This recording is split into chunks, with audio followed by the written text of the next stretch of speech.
Hey, what's up, Mr. Ippolito students? This is Mr. Ippolito, and if you have 5 minutes, I can take you through the study guide and tell you exactly what you need to study and where you need to find that information so you can be successful on this quarter's unit exam. All right, so I am in the Unit 3 study exam for December 2020, and I want to point out that I've also retitled this to Enhance because I've added some information. You're like, Mr. Ippolito, I don't see that information on my study guide. Well, if you go to the study guide Unit 3 exam in Google Classroom, you should be able to click on the enhanced version so that you can see the additional notes and information that I have added. If you're wondering, why don't I see that? That's why. All right.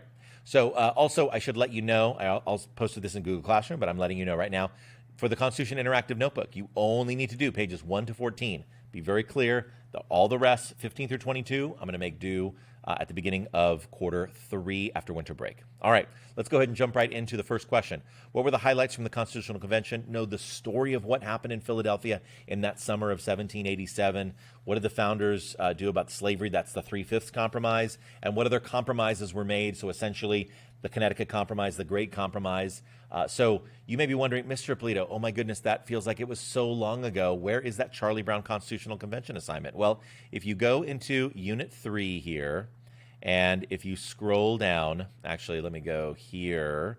You might have to click View More, and then you scroll down. It was an Ed Puzzle assignment, and so there it is right there, Ed Puzzle Constitutional Convention. You click on there, and that's going to take you to Constitutional Convention, Charlie Brown. You can watch that all over again. Now, if you're like, Mr. Ippolito, I don't want to watch a Charlie Brown video all over again, but I still would like to learn about the review, the compromises, and all of that from the Constitutional Convention. Well, if you go to textbook page 86, or if you go to the index and look up Constitutional Convention, and you go to textbook page 86, look, there it is.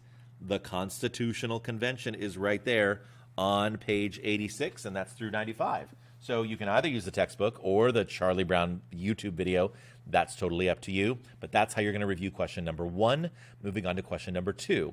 System of checks and balances. So we've talked about this in class. We watched that YouTube video, which you can go back to Google Classroom and find that.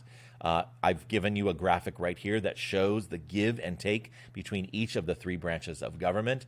That's all right there. You can go into your Constitution Interactive Notebook on pages 2 or page 4, or you can go into the textbook and go to the back of the book in the index and search for checks and balances. I'm not going to give you a page number because I think you should know how to use an index in a textbook. It's a valuable skill to have. So anyway, that is checks and balances. That's how you find out the information on that.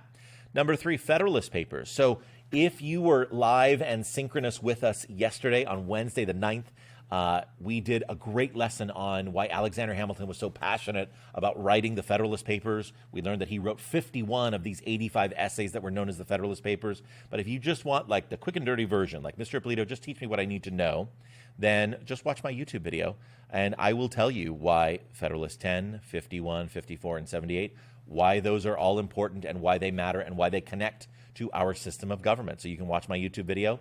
I posted that yesterday in Google Classroom. I posted it in my enhanced version of the study guide. So there you go on question 3. Question 4 is the federal system. It's also known as federalism. It's the way that the state governments and the national government, they have their separate powers, but then they also have their shared powers. We've talked about this in class. It's on page 14 of the interactive notebook. And in the textbook, page 142, I made it easy for you, gave you a number right there. So there are some powers that just the United States government has, some that the state has, and then there are some that they share together. You should know those. All right. Number 5 is basically what we've already been learning about with Article 1. So for example, what is the age requirement to be in the House of Representatives or to be in the Senate or to be president? How long are their terms of office? That's what's covered here in number 5. In letter F, should the Supreme Court justice be a job for life?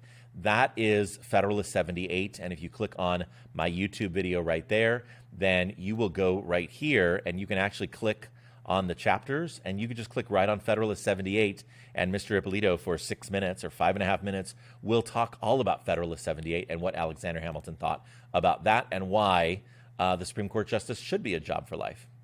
The Bill of Rights, we are going to learn about that in class today and tomorrow. So December 10th and 11th, Thursday and Friday, is when we're learning about that. We're going to be doing real Supreme Court examples from real cases. We're going to be covering the 1st, the 4th, the 5th, and the 6th Amendments. So those are really all you need to know is what we're going to be learning in class. So make sure that you are in class on either Thursday the 10th or Friday the 11th for that. And then finally, 7 and 8, those are just the electoral map predictions assignment, which we already did. Again, is in Google Classroom. And then the vocab. Hey, That was 5 minutes. My time is up. Please make sure that you show up for our YouTube live review study session on Sunday, December 13th at 7 p.m. You can subscribe to my YouTube channel. Oh, that means my time is really up. Subscribe to my YouTube channel, or you can just find it right on Google Classroom. Just look for the red dot, and that red dot indicates YouTube live exam review, and the link is right there. I'm going to stop talking. Have a great day. I'll see you next time in class. Take care. Bye-bye.